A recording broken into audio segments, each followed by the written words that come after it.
It's like the Truman Show.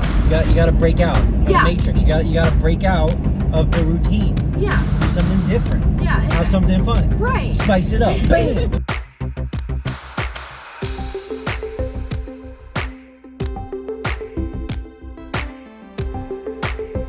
Hey, I'm Brock. I'm Tay. And in this video, We're in Dallas. but we are here for a speaking event. But we're in this video going to be answering your relationship questions. So we're gonna kind of answer them as we go through the day. You'll notice we'll be in a couple different places. So relationship Q&A as submitted on Instagram. I haven't looked at any of the questions, and we both agreed not to like pre-plan our answers if we seem a little stumped. It's real-time answers. Yeah. VT Mappa asks, did you identify each other's love languages through time, or did you express them to each other like directly stated? We just directly stated it, like very, very early on in the relationship. Yeah, it was something I think we are already familiar with the idea of love languages. It wasn't a new topic to us, so it came up very early on in the Yeah, like conversation. first couple weeks probably. But that's different than actually learning how to express it and being good about that. There's a difference between knowing, okay, your love language is physical touch, and knowing what that means and how I can provide that best for you. Yeah, and we still work on that. Like this actually came up for us last week. So we've been living with family the last month or so, and that makes it difficult to give certain acts of love. Yeah. Such as like quality time, which is his number one. And because that's my like last one, I wasn't recognizing that as much as I probably should have been. And so we still have to navigate around that and have that conversation. I don't know if it'll ever come naturally. Yeah. Because yeah, it's not my number one. It might not come naturally, but it's something we can both get better at, is recognizing and just making it a priority to provide that form of love to the other person. Yeah, being more conscious, checking in with it, stuff like that. This is from Empowered Innocence. They asked, did you have long-term relationship experience before you got together? I did, if you count like a high school relationship. We started dating when I was 22 or 23. Me? How old was I when we started dating? Me, I said. Oh, like 22. 22. So like as long term as you can have as a 22-year-old. I mean, I feel like you guys were together for a while. Two or 3 years. Yeah. 2 or 3 years. What about you? I had a high school boyfriend, and then I had a college boyfriend. We were together for like a year and a half. But you can only get like so serious in high school or in college. Sophie_snail asks, how do you guys understand each other's point of view? I mean, if we're being honest, I don't always. No, not always, no. You know, I think just being curious and asking questions and asking more than like, what's your opinion on that? But like, where does that opinion stem from? What are your past experiences that like led you to believe that? And then I think like we also have discussions on whether like we think that's a helpful opinion or a harmful opinion. That's something we do a lot. We don't like to label things as good or bad, like helpful and harmful. And yeah, I think it's also important to understand that you're not always going to understand the other person's point of view. You can hear what they're saying, but that doesn't mean you necessarily like agree with it, or you're like, oh yeah, I'm on the same page as you. It's okay to disagree. Also understanding like, does it affect the relationship, or can I respect that doing this thing hurts his feelings even if it wouldn't hurt mine, and like moving forward just understanding that like that's how you feel about it, so I avoid doing that thing, I guess. Empathy and conscientiousness, important. Curiosity. We're in California. Barely. Oh my gosh, I'm Do you want to tell them what happened? So I fell in love with this car at a dealership in Texas. We just went to look at the cars because they're hard to find, and I fell in love with it. And so we were like, okay, let's buy it, we'll ship it home. And we decided to skip our flight because, you know, we wanted to go through this process. But because we're young, there's a little bit different requirements for us to get a loan. And also it was out of state, and banks were closed because it was Saturday. Banks were closed, and we didn't have a cashier's check for the deposit and like, you know, down payment. It was just a long story short, we spent 3 hours at the dealership to walk away empty-handed, and not only empty-handed, but without a flight, without a way home, without a place to stay that night. Yeah, it was it was a tough day. You would think that the Dallas International Airport would have more flights to the Los Angeles International Airport. But no. It was a tough day yesterday. But we're back in California, so let's do some more questions. Okay, this is from Cindy Cote. What if you don't share the same interests or hobbies? You don't have to. You've taught me a lot about this, the Gottman Institute, the world's leading couples researchers. Yeah. But you don't have to share the exact same hobbies. It's not that you like the same things. It's that you can talk about and appreciate, share excitement with what your partner likes. I think we have a great example for this. And so it's kind of the same with his Pokemon, let's say. If you guys know Brock, he does. Game. He plays Play it all the time. Pokemon. And I play a little bit because I wanted to understand what he was talking about so that he could tell me stories about what's going on in his game. Or like running. Yeah. I don't love running. It's not something I do all the time for fun. But when you go on a run, I'll ask you, how was your run? What was your pace? You know, what were you working on today? So you don't have to share interests, but it's important to express interest in your partner's interests. Yeah.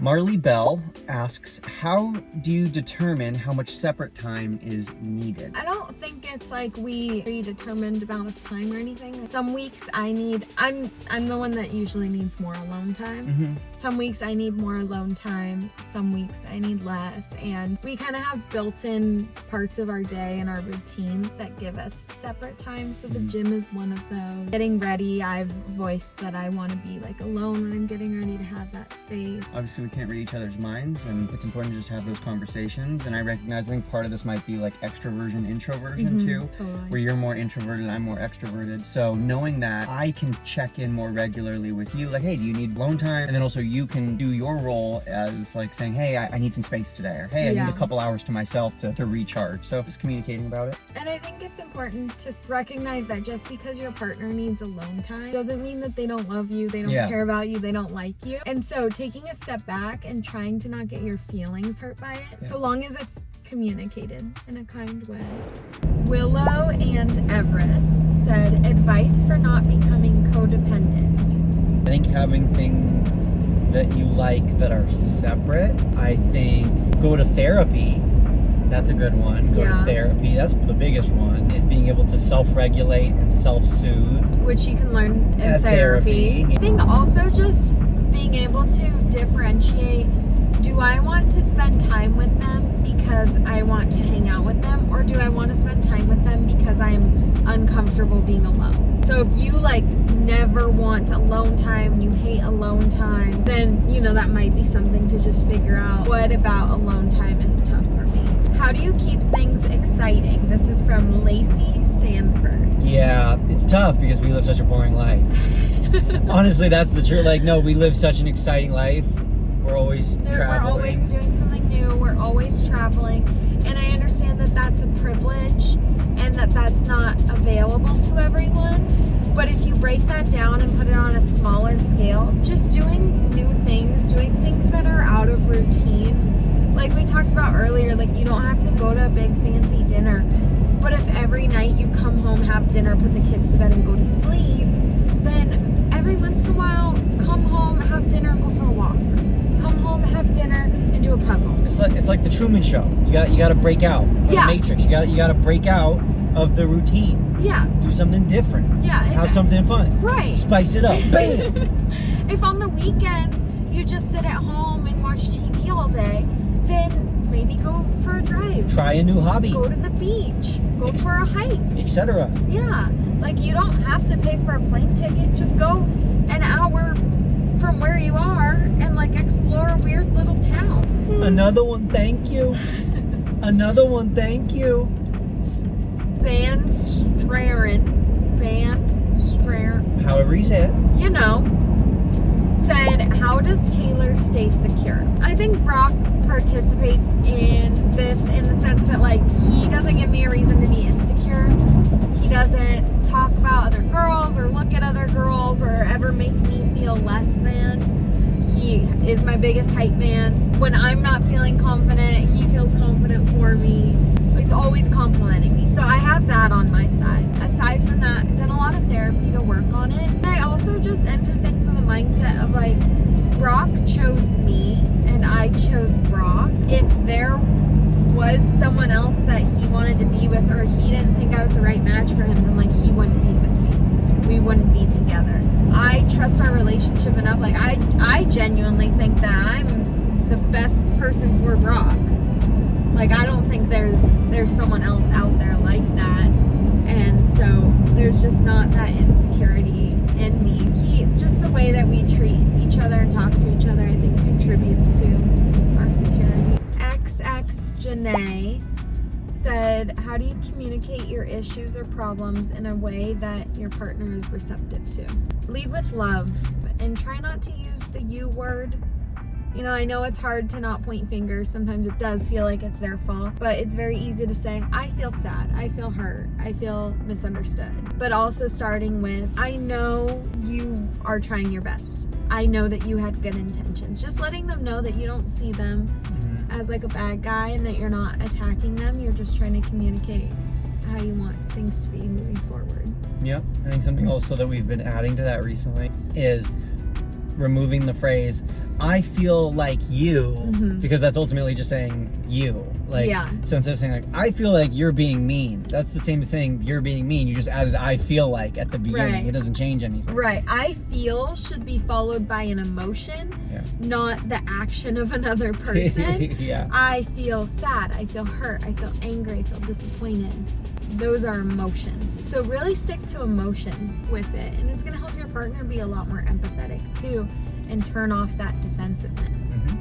Okay, this person asks how to deal with your partner having bad mental health. I will let the mental health expert take over. I think we should fix our wording on that a little bit. I think deal might sound like it's an inconvenience, it's annoying. I think we might want to try something like how to help through it, how to be there for them, how to support them. Yeah, just labeling it as bad mental health. Like I think if we were to say bad physical health, we would all kind of recognize, oh, there's a problem there. Maybe like how to help your partner on their weight loss journey or something. But bad physical health raises red flag. Bad mental health should raise the same red flags. Let's not label our mental health or our partner's mental health as bad. Maybe they're struggling. Let's not use that word. Yeah. Liliana Katiana said, goal setting together, finances as young adults, and living in small spaces and boundaries. A lot of questions there. Let's start with goal setting together. We do goal setting not regularly, but we do it every year. We kind of set annual goals and then we set small goals as we go. It's not like we do like a monthly check-in or every 90 days or anything like that. We do more like the big picture goals for the year. Yeah, and then I think on just a regular basis, it just comes up naturally, but 3-year goals and 5-year goals and things like that, and just making sure that we're doing stuff that is working towards that. We can talk about living in small spaces together. We have some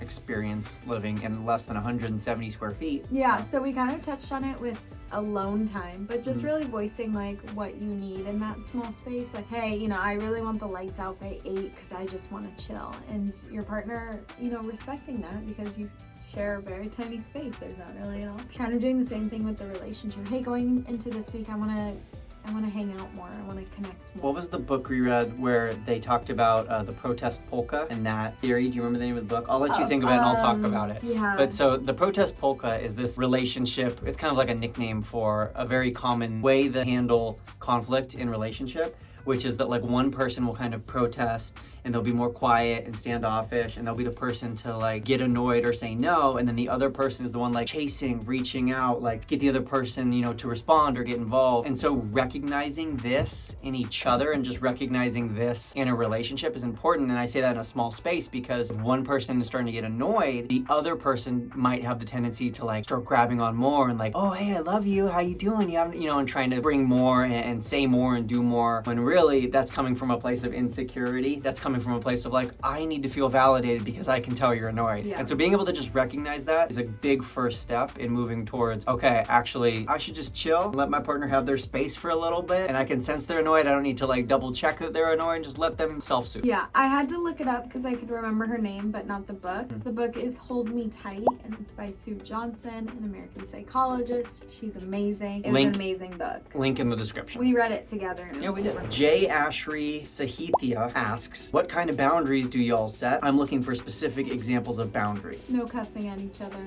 No yelling at each other. Are we perfect about that? No.